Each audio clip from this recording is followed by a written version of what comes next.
Banca degli Occhi ringrazia Massimiliano Alaimo per averci ospitato anche quest'anno. Che valore ha per voi aprirvi a progetti come quello del vino Santa Lucia?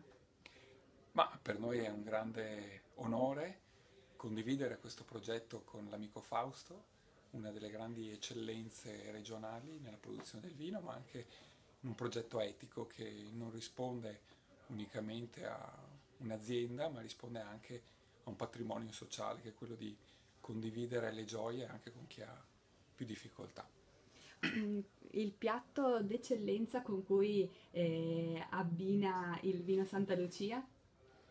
Ma oggi facciamo molte preparazioni, una delle cose che ritengo di sottolineare è una versione leggermente ritoccata del classico risotto zafferano e liquirizia che viene presentato con un brodo molto concentrato con un profumo intenso di ginepro.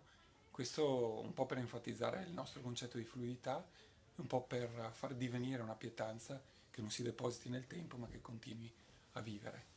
Grazie dunque ancora una volta da Fondazione Banca degli Occhi.